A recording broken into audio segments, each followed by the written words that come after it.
and we have a dirty tank. We're not going to drug our way out of this problem where today 30% of teens have prediabetes. Jeez. 25% of teens have fatty liver disease.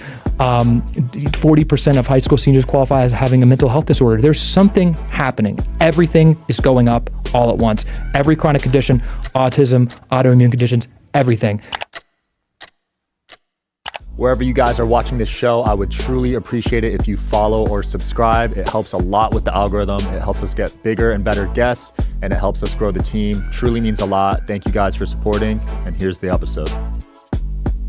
Ladies and gentlemen, we are going to expose big pharma and big food today, aren't we? We got Calley Means here today. How's it going, man? Oh, so good. So pumped to be here. Yeah, so this latest stuff with Ozempic, man, is getting crazy. How do you feel about it? You know, a lot of our friends are taking Ozempic, a lot of people in LA and Vegas. Yeah. I'm not really concerned whether somebody wants to pay out of pocket, and test this drug.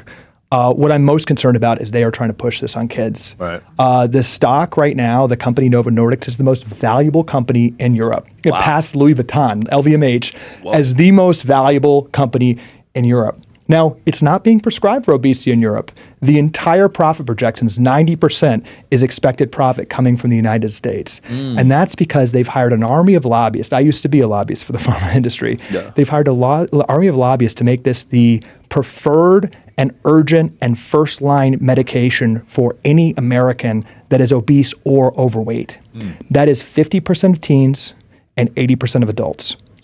The moment that's approved, the moment that lobbying is successful and obesity is classified, which they're trying to do as not something we can control by eating or exercise, as something that's just genetic, and that sounds ridiculous, but they are paying doctors at Harvard, and this is on 60 Minutes, this is in medical reports, they are saying obesity is not controlled by what we eat. You can't even make this up. They're saying that it is controlled by genetic factors and it is a, quote, brain disease. Wow. They are arguing and lobbying aggressively in Congress to make this a disease, and then it's open season to prescribe this thing to 50% of teens and 80% of Americans. And the problem with that, it's a couple, but the big problem and the real war I'm on is that why are people getting obese? Why are that many people obese? It's not an Ozempic deficiency. We've got a dirty tank, and if you have a dirty tank, you don't drug the fish. Right. We're drugging the fish and it's not working. We are rampantly to kids prescribing SSRIs. They're given away like candy now in schools. Antidepressants, right? And not even saying whether that's good or bad. 25% of women in the United States being on an SSRI, that's a big societal dynamic. Birth control? No, SSRI antidepressants. Oh, so SSRIs are the most prescribed drug in the country. Wow, 25%. It's 20% of high school senior girls. Damn. 25% of these are omnipresent. When you talk to any parent in high school, they're giving these things away. 20% of high school seniors are on Adderall, methamphetamine, one molecule away from crystal meth, a drug that's basically was invented by literally the Nazis to make German soldiers more efficient, now given to kids, literally methamphetamines. You've got statins, you've got metformin. You have these drugs, for heart disease, for diabetes, for high blood pressure, being given away like crazy to kids. It's not making anything better. So adding on Ozempic, adding on this as the standard of care, injecting a lifetime drug. This is a lifetime drug. Putting that in the arms of 50% of U.S. teens, 80% of U.S. adults, which is what the effort is, and why the company is so valuable based on those expectations. That gets us further away from realizing we have a dirty tank. We're not going to drug our way out of this problem where today 30% of teens have prediabetes. Jeez. 25% of teens have fatty liver disease. 40% of high school seniors qualify as having a mental health disorder. There's something happening. Everything is going up all at once. Every chronic condition, autism, autoimmune conditions, everything.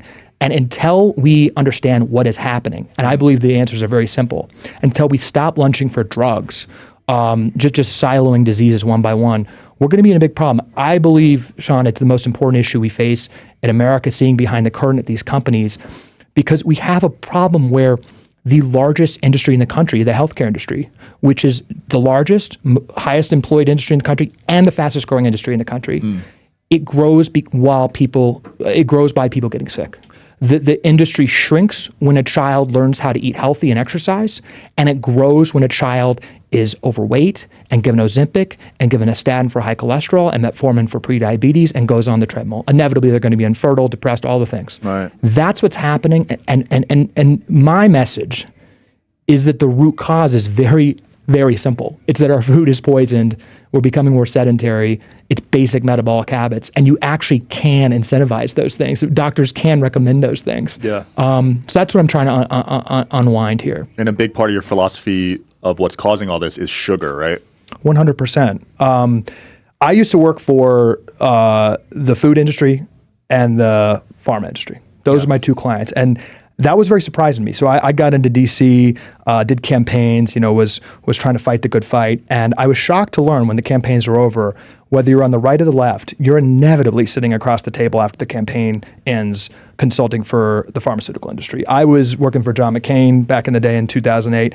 I was with my counterparts in the Obama campaign right after the campaign. The healthcare industry spends 5 times more than the oil industry on lobbying public affairs work. Wow. What was surprising to me is I'm working for the pharma companies to get all these drugs prescribed and all these drugs funded. These drugs that 90% of the profits, 90% of the revenue comes from chronic conditions, from basic lifestyle, dietary related conditions, heart disease, diabetes, cancer, which is extremely related to food, on down. So that's part one of the day. Part two of the day is meeting with food companies. And the objective of food companies is to sell addictive food. That's it. And it's particularly to get kids addicted to food. So I was working with food companies like Coca-Cola to lobby the FTC to make sure that sugar companies could advertise to 2-year-olds on TV, on Disney Channel, on Nickelodeon, things like that.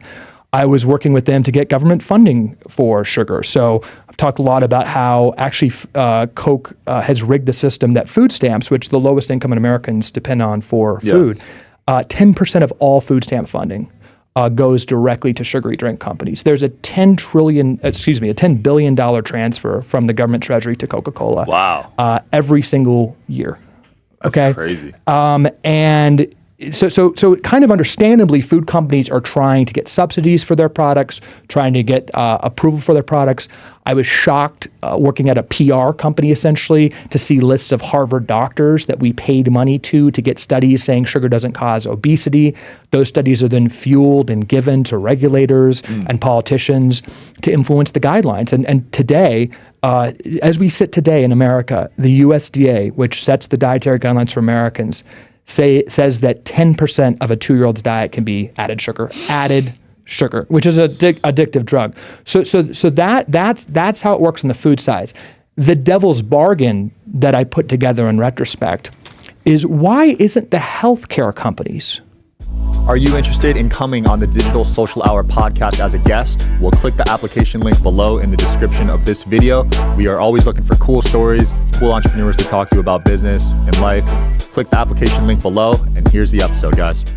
When 85 to 90% of all of our healthcare problems, all of our costs, all of our deaths, 9 of the top 10 leading causes of death, when they're all obviously manifestly tied to food. I mean, if you cut sugar from the American diet, you would plummet diabetes and heart disease by 80 to 90% tomorrow. You could do this tomorrow.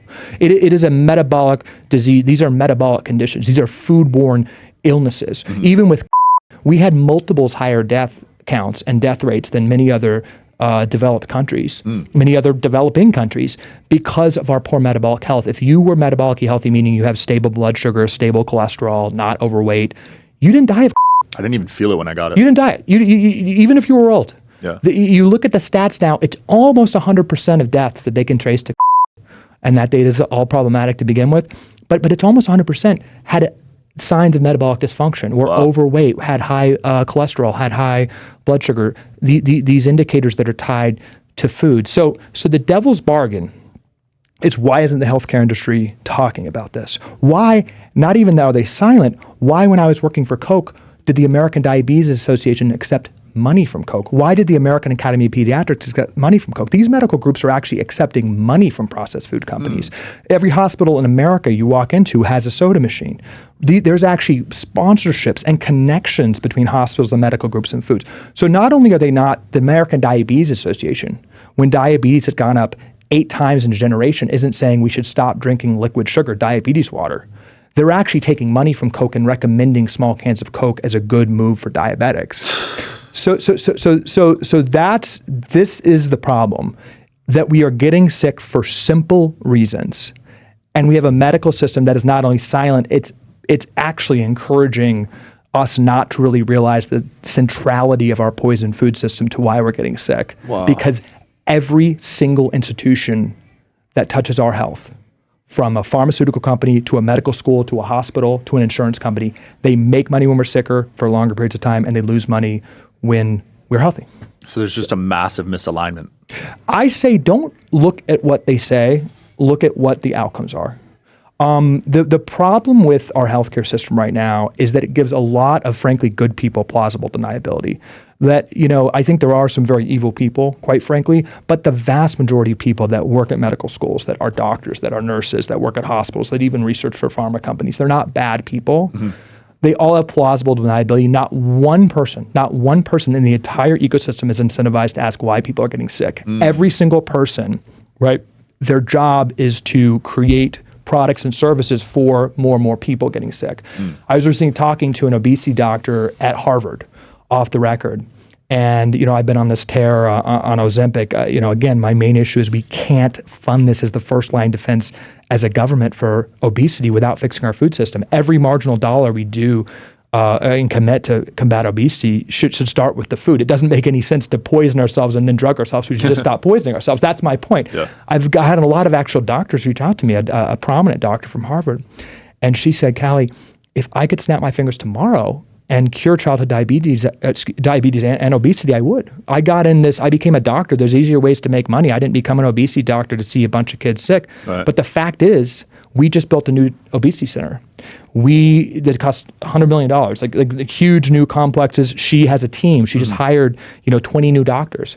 She's like, if we don't have increased rates of children coming in here that are obese, I'll have to lay off those people and we'll default on our loan for the new center. Wow. That's the dynamic every doctor faces, where they basically just throw up their hands on asking why all these, children with heart issues, with diabetes, with obesity, why everything. They throw up their hands on that and they treat them for life. Again, this Ozempic, it's a lifetime injection. You can never go off it. Jeez. Statins, you can never go off of them.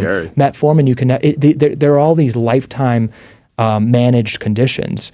So that's the problem, is that nobody's asking and nobody's incentivized to ask why we're getting sick. And until we attack that incentive, nothing else matters. Yeah. So how did the food system get this bad to begin with? Yeah, so it actually started with relatively good intentions. There's a big misnomer, I think, around life expectancy. Okay, Peter Attia wrote this book, and if you actually control for infectious diseases, life expectancy hasn't increased in the past 100 years. So we did attack life expectancy and extend life by things like antibiotics, potentially some vaccines, things like that, things that were generally created around World War II. Mm-hmm. So I just want to make that point clear. We actually were relatively vibrant and healthy, except for imminent things that would kill us right away, like infection. So it wasn't like this disaster that we always think about 50 to 100 years ago. We actually did have a whole food, relatively good diet, and our immune systems were pretty strong. Mm-hmm.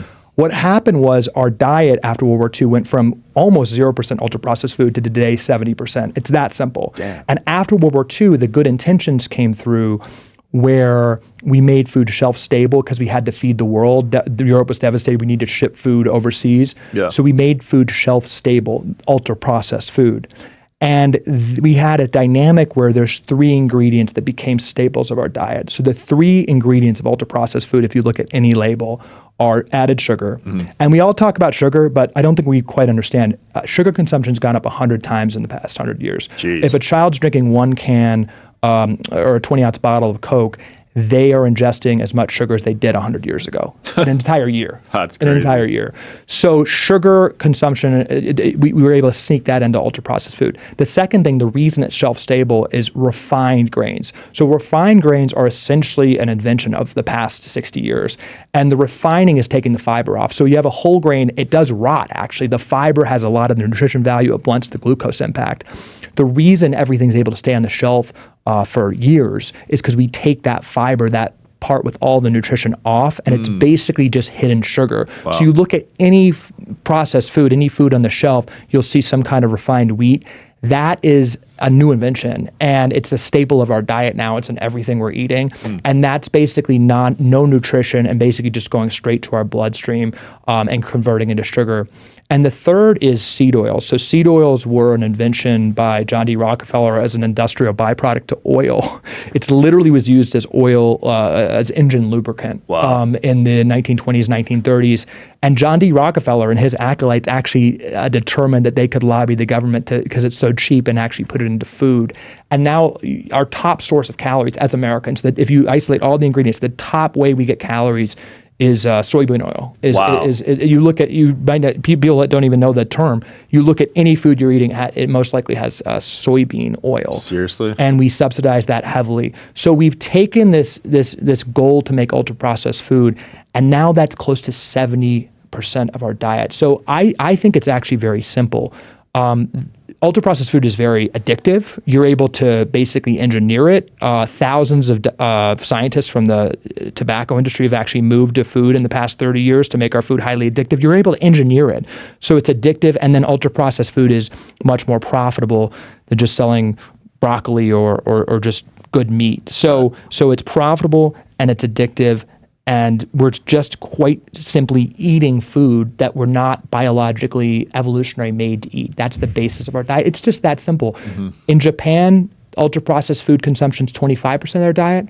They live 7 years longer. Wow. That's actually a lot. That's like 10%. Yeah. Here, it's close to 70% of our diet, and we're off the charts in almost every chronic conditions. And for the most sustained period since 1860, life expectancy is actually going down. It's actually well before is declining in America right now. So at the rate we're going, we must be one of the sickest countries in the world right now. I mean, I think the biggest warning flag we possibly have is that our bodies are giving up their evolutionary functions. Male sperm count is plummeting, more than 50% in the past generation. I don't know if you've talked to other people about this, but it is, we throw around that statistic like it's astounding. A 70-year-old 40 years ago had a higher sperm count than a 21-year-old today.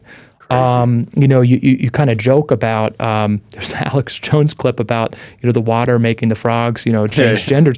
It's actually the type of chemicals and the type of hormone disrupting things in our food and in our water that is banned in every other country is astounding. It's astounding. Our chemicals are being disrupted.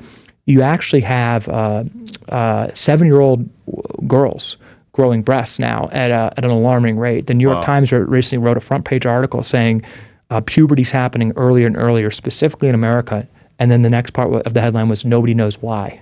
It's like, we know why. We have endocrine disrupting chemicals all over our food. So I think there's no bigger warning sign than that. And then you look at women, the big problems with male sperm count. PCOS, which is the leading cause of infertility. I don't know if any of your friends, you talk to a lot of women right now who are in childbearing age. PCOS is rampant. It's gone up multiples in the past 20 years. About 25% of women are diagnosed with PCOS, which is a leading cause of infertility. Miscarriages, gestational diabetes, a lot of complications with fertility are just skyrocketing right now. So our bodies, literally, our core evolutionary function, we're less and less able to do. So I don't know what else could be a bigger warning sign. This is scary, man, for real. People in their 20s are infertile. 100%. The rate, our bodies are giving up and rebelling against literal procreation. If you look at any stats on male and female infertility, it's a huge issue. But again, the medical system, right? You go to a fertility doctor. It's like this rite of passage right now. It's like this modern amazing thing for a woman, like to cut open her body and store her eggs, or to do this IVF procedures, and that's what the system thrusts you in. I'm not saying IVF is bad. If you're having trouble conceiving, I think it is a miracle for those people. But I think the fact that we have a rampant increase in infertility, and that if a woman goes to a Harvard-educated or Stanford-educated, where I went, doctors, and I know many of them, and she asks, why am I infertile? They will push her straight to an intervention. They will push her straight to a surgical intervention. They will not tell her that PCOS literally is an earlier stage of diabetes. PCOS isn't related to diabetes. PCOS is insulin resistance. It literally is blood sugar dysregulation based on what we're eating. That's literally what it is. That's crazy. And no doctor will say that to a woman. They will tell her that it's this modern miracle that she can get her stomach cut open and have artificial birth. So that's another example of how I don't think OBGYNs are bad people. I think they got in for the right reasons, but they are out of a job if IVF procedures, if fertility procedures don't skyrocket. Right. They're not telling that woman that actually not only can she probably reverse that problem by food and metabolic habits, stop eating poison, move a little bit more, that probably will extend her lifespan on other issues. My mom had gestational diabetes. I was born at 12 pounds, which was a high fives for my mom. Me being born at a high birth weight actually was a sign my mom had metabolic dysfunction. It was a sign of her pre-diabetes. Oh, wow. No mention of that. And she goes year after year after year and has health problem after health problem after health problem that everyone has. Oh, a statin, 50% of people your age have this, take it for, high blood, high cholesterol, going along the treadmill. She ends up getting cancer and passes away. And the cancer doctor says, that's unlucky. I'm so sorry. It's not unlucky. These people getting cancer and getting life-threatening conditions, there's so many warning signs, starting probably with the infertility. So the fact that we're not raising those warning signs, the fact that we're not telling women and men who are seeing fertility issues and decreased sperm count, that not only is this going to hurt your ability to procreate, but this is actually a warning sign of that you're going to have more problems probably in life, that you're much higher risk for depression, that you're probably going to die earlier statistically unless you get your core habits in line. Yeah. And if doctors had those conversations with Americans, I don't think Americans are trying to be epidemically fat and infertile and depressed. I don't think patients are trying to kill themselves. That's what we're being led to believe. Yeah. I think if we had a medical system that explained the truth, that didn't recommend poison to people as it does right now, that actually had food and changing our food system as the first line of defense, I think we could change things very quickly. I think we could. Yeah. I just think the cards right now are stacked against us. 100%. Because like you mentioned earlier, even people at Harvard, they're compromised with their studies. You don't even know which studies are accurate. You know what I mean? 100%. It was a real wake-up call to me, and I think we fall for it again and again. We see a study and we say, oh, it's a peer-reviewed study from Harvard. Yeah. I think we have a problem where, a document from an elite university, there's just no higher respect we give to something. Yeah. A document from Harvard, particularly a nutrition study, has no greater weight than a public relations document printed out by a food company. The food industry funds nutrition research 11 times more than the NIH. Wow. The food industry is the bedrock of all nutrition research. There was 50,000 nutrition studies, peer-reviewed, produced in the last 2 years. I believe that if you press a button and eliminate all nutrition researchers and all nutrition studies, they're just not that field anymore, we'd be much healthier. Wow. The only difference between us and every other animal in the wild is that we have experts telling us what to eat, and humans are the only animals that are systematically fat, that are systematically diabetic, right? Humans and animals we've domesticated. You actually have dogs, right? 60% of them qualify as obese, and they do studies on dog mental health. More than 50% of dogs experience depression, are depressed. You don't have depressed fat wolves in the wild. If an animal is in its natural state, it knows how to move. It has a dereliction to natural food. It's in the sun. But if you put any animal in a windowless box, sedentary, force-feeding them ultra-processed food and subjecting them to chronic stress at all hours, which is basically what we do to kids right now, they're going to go crazy. It's not complicated. Absolutely. Yeah. Speaking of kids, the school lunches I ate growing up were just, looking back, it was horrendous. A big thing, initiative at Coke and working for the food companies was around kids. And again, look at what the results are, not what they say. With Coca-Cola and with food companies, an explicit goal was to get kids addicted to ultra-processed food early. Wow. There's nothing more profitable in the world, in this country, than a child who is addicted and sick. Because those habits are gonna and those trends are gonna carry on for the rest of their lives, and they're not gonna probably die right away. But there's interventions that will continually have to take place Yeah. to heal or attempt to heal that child, but it's not healing, it's managing. So with Coke, a huge initiative was normalizing ultra-processed food in schools. There's a top priority of Coca-Cola to have a vending machine in every single school in America. Oh, I didn't notice that. Over 90% of schools have a full sugar soda machine to this day. Damn. You had a lawmaker recently, last name Schmiedes, in New Mexico, who put a bill forward to ban sugary drink vending machines in New Mexico schools. It had no chance of passage. Coca-Cola executives flew in a private jet the next day, went to members of the New Mexico legislature, threw money at them, and killed the bill. If they're literally in any state, federally, even locally, if there's even a whiff of taking Coke out of schools, Coke carpet bombs literally a private plane of executives who go and throw around money and make sure that Coke stays in those schools. Wow. There was recently a Wall Street Journal article saying that Lunchables sees and Kraft sees that their next great foray, their big growth trajectory, a $20 billion opportunity in schools. You won't believe this, but Lunchables was just classified as a fruit. A fruit? It is classified as a fruit because there's one rotten slice of apple in the Lunchables for schools. It's classified as a fruit, and it qualifies for federal school lunch subsidies, which is one of the largest sources of funding for childhood nutrition. Jeez. So you actually have, when you add it all up, we as a country spend over $100 billion per year of government money paying for sugary food to give to kids.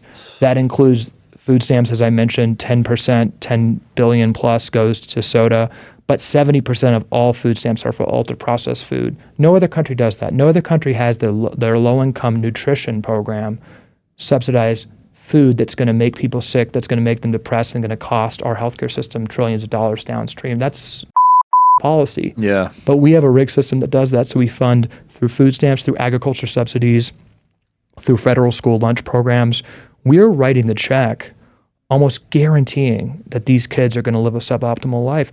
I didn't even, until a couple of years ago, really wrap my head around what diabetes is. Diabetes is cells malfunctioning. Like diabetes is cellular dysregulation. 20% of your energy is produced in your brain. If you're pre-diabetic or diabetic, you have a 3 times higher chance of having a mental health problem because your brain is not getting the correct amount of energy. Somebody with diabetes has a 99% chance of having at least one other comorbidity, at least one other problem like heart disease or something like that. It literally means your cells are malfunctioning. Diabetes is not a finite disease. It's the underpinnings. Our cells not performing correctly because of food is the underpinning of a lot of other conditions. And again, 30% of teens have it, 66% of adults have prediabetes. I mean, we're just we're writing the check. And this is, again, the devil's bargain. We are funding our destruction with a broken food system, and then we have a medical system that's complicit, basically profiting from this and not speaking out.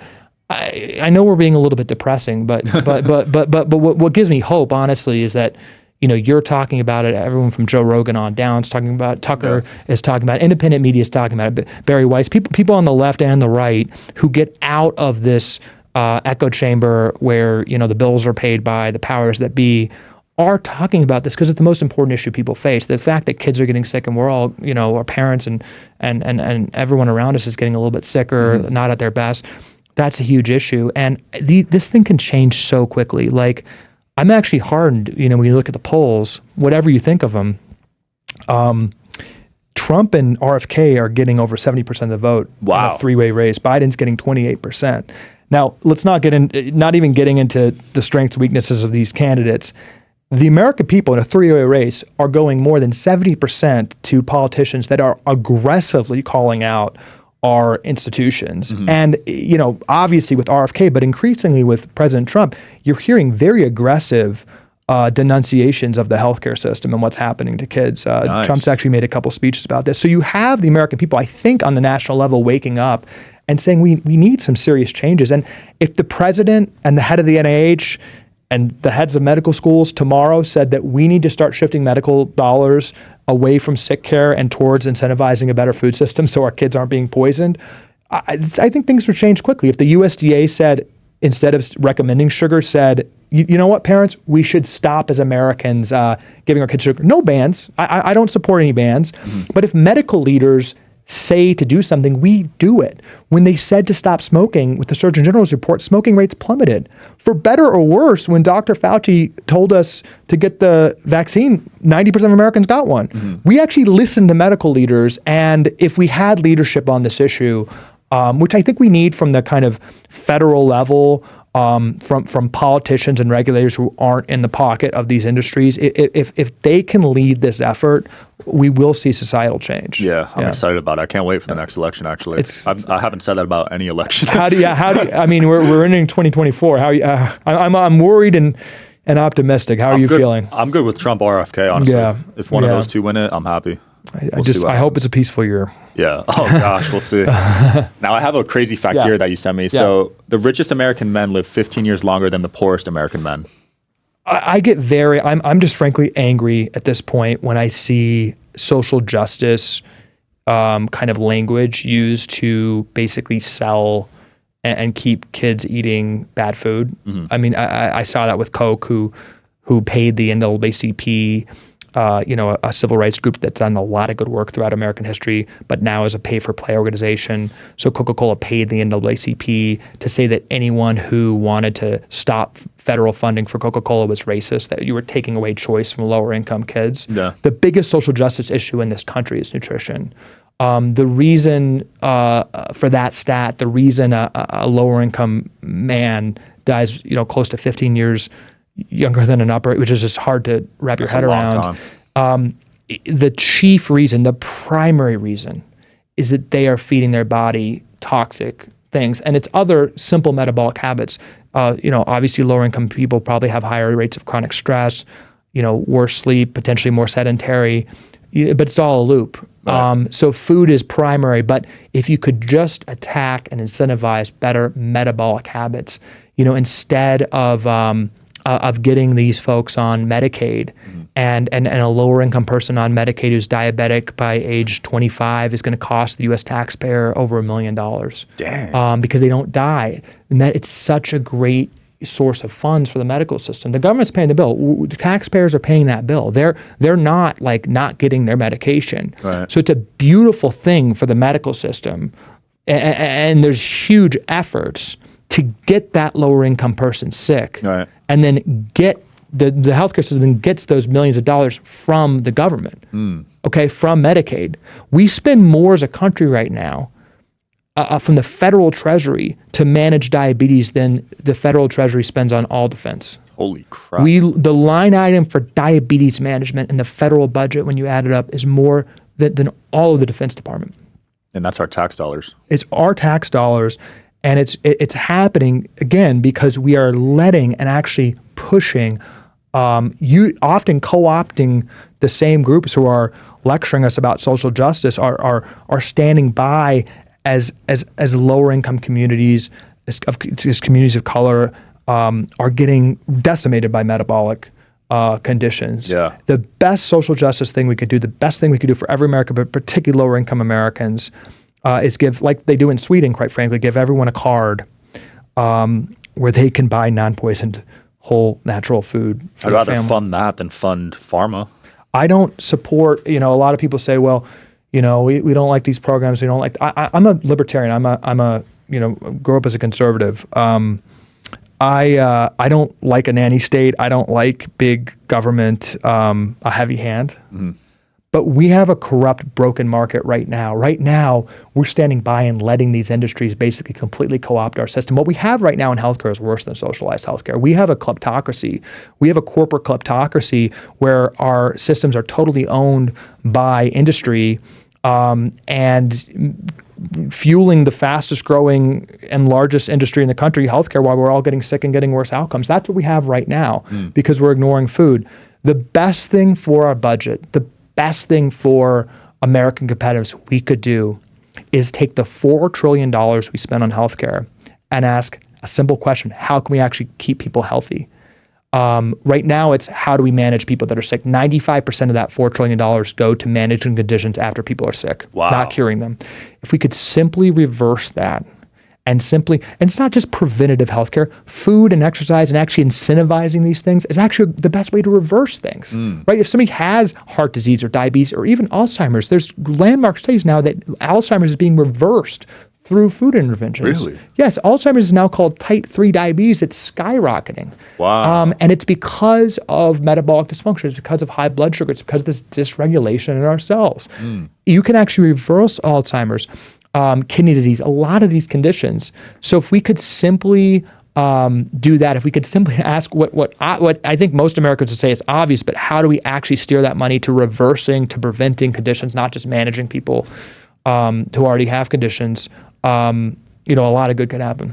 But getting access to that money being put in the right ways will be very difficult because these big food and big pharma are funding it, right?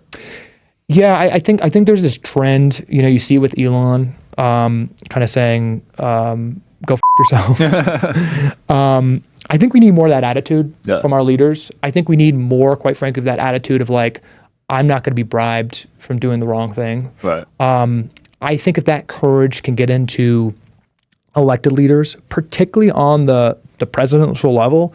The president's the only politician in America that's responsible and accountable to every single person. I've been working a lot with members of Congress who are good people, but are super tied to their individual interests and susceptible to, frankly, corruption of this industry.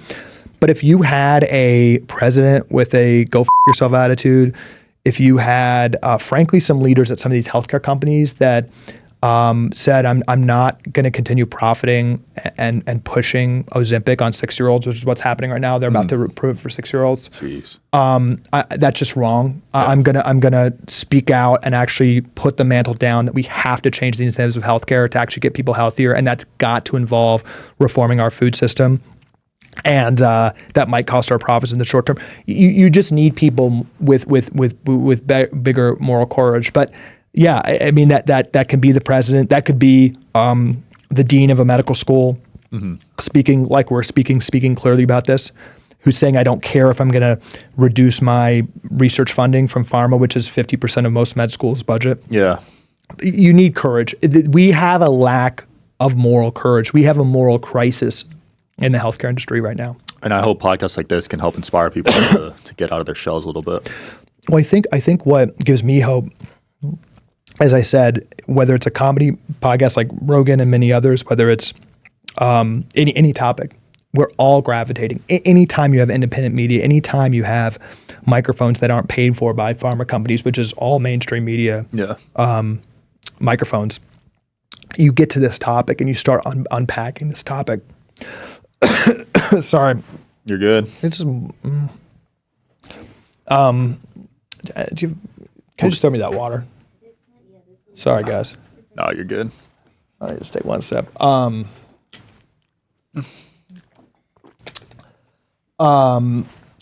Anytime you don't have microphones corrupted by and paid for by pharma, you get to this topic. The best-selling books in the country right now are on this topic, are on metabolic health, are on, Peter T. had the best-selling book of the year that touches on this topic.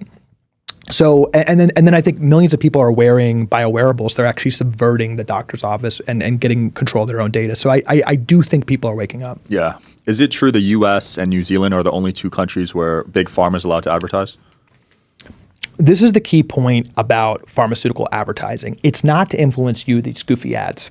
It's to influence the news itself. Working for pharma, I saw this. We paid for ads, so we had a line into the news producers. Oh, that's This smart. is the key point. By paying the bills, and let's be clear, 50% of TV news ad spending is pharmaceutical. Wow. 50%. That's crazy. When you have a paycheck and your microphone is paid for predominantly by one industry, think about the self-censoring you would do. If your millions of dollars of your paycheck, your mortgage, your child's private school is paid for by the pharmaceutical industry, That is implicit corruption, right? You don't even need people telling you what to say. I've talked to people at NBC and CNN, friends. I used to work in the swamp, used to work in media, have many friends there. Yeah. They said it's a non-starter. Show me any mainstream news station aggressively covering the largest story in the world, which is that we're all getting sicker, fatter, more depressed, and more infertile. I can say that again. Yeah, we're getting sicker, fatter, more depressed, more infertile. And we're not covering that. We're not covering the biggest story in the world because the bills are paid by these industries. Wow. This is why the independent media revolution is so disruptive. This is why in leaked emails at the NIH, between the head of the NIH and Dr. Fauci, Joe Rogan was literally called enemy number one. Really? A person who's smoking pot at a microphone, talking every day about working out, looking at the sunlight, and eating healthy. And eating bears, yeah. That person is literally, according to Dr. Fauci in 2020, 2021, enemy number one. Wow. That is a disruptive message to the pharma industrial complex. And think about it. We used to have a media that exposed government corruption. Yeah. Right now, the media is an absolute referee for anyone that dares ask a question For sure. of our particularly pharmaceutical industries. Look what they're doing to RFK. Yeah. They're literally demonetizing and not allowing videos on major outlets. It's just this simple. When one industry is the top funder of technology companies, YouTube ads, Instagram ads, the top funder of media ads, the top funder of politicians, number one campaign contributor to individual politicians. Wow. The top funder of schools, pharma is the top funder of research grants. Yeah. They are literally paying the bills for every single industry that has influence in our country. Not even to mention the FDA itself. The FDA, 75% of its budget, it doesn't come from the government, taxpayers. It comes from pharma. Pharma actually pays the FDA's budget. Wow. So you created a system where the bills for every single institution that matters is paid by this industry that makes more money when we're sicker. Yeah. And their margins must be insane. Don't they mark some of these drugs up like crazy? Yeah, I think in 2021, Pfizer had, I think, one of the highest, if not the highest revenue of any company ever. Crazy. You have this ridiculousness of the drugs costing a lot to develop, but almost all of that is marketing cost. Yeah. They factor that in. There hasn't been, I'd ask anyone listening to name a chronic disease drug, a drug for a chronic condition, these diabetes, heart disease, cancer, et cetera, invented in the past 40 years that's really attacked that disease. Every single disease we're attacking is going up. It's nuts. We spend worldwide in the history of statins, which is the drug for heart disease, we've spent $1 trillion worldwide on statins. Heart disease rates are exploding. As I said, SSRIs are the most prescribed drug in the country.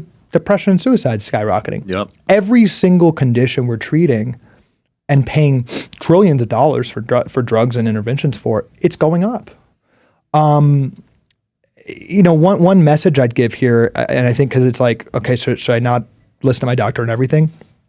You shouldn't pay your doctor much credence on chronic conditions. If your doctor's talking to you about preventing obesity or diabetes or heart disease or cancer or kidney disease, or even managing, frankly, with a child or you, their record on that is shameful.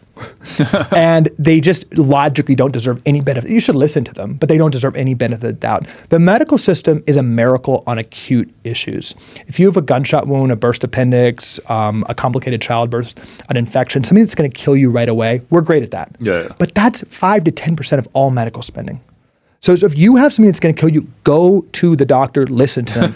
But the problem is we've taken that trust.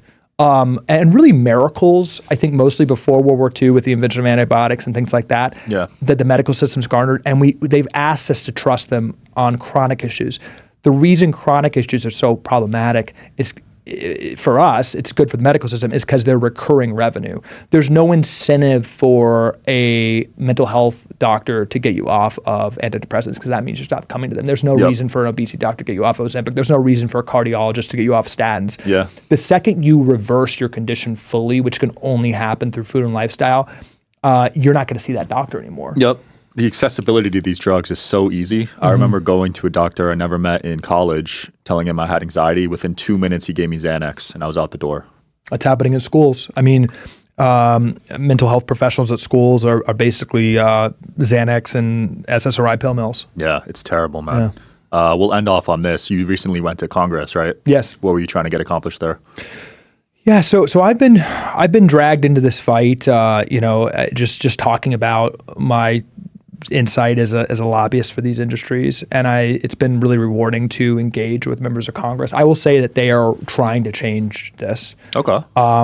I'd say these members of Congress on both sides have kids, and they see something really bad happening with kids. Right. What I'm hearing from them is that, frankly, outside leadership is needed and presidential leadership is needed. What they're telling me is that every single day lobbyists are coming to their office and they're throwing fake studies down. I call them fake studies. Right. They're studies that are paid for by the food industry saying sugar doesn't cause obesity. There's literally a study from the NIH recently that says Lucky Charms is healthier than beef. I saw that It's just, again, but it's funny until you talk to these members of Congress and they're like, the NIH is telling me this. Like, they just have study. Right. The reason these companies fund these studies is to throw them at members of Congress' face, and they're threatened by the lobbyists. They're told, if you say that processed food and cereal isn't good for kids, we're going to call you anti-science. If you do anything to hurt the trucks loads of money going to drugs and put them more to root cause, we're going to say you're killing old people. So they're getting threatened with these studies, being threatened that the media and all these entities and medical groups and schools and Harvard, everyone's going to come down on them for being anti-science if they go against. So that's how the studies relate to them. And they are basically DMing me and other people you're having on the show and saying, how can we cause more attention to this? They need to basically reset the culture and I think feel a little bit trapped. I do think there's some easy things we can do. I mean, tomorrow the president can outlaw pharmaceutical ads on TV. That is an executive order that could happen tomorrow. Wow. So there's pushing on that.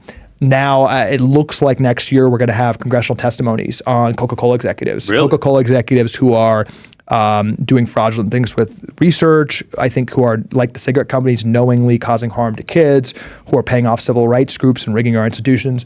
I think there's going to be some investigations into them. And then I think we're having a lot of talk on schools. We had that disgraceful testimonies from the presidents of Harvard and Penn and others, right, saying they weren't sure whether the genocide of Jews was against the code of conduct.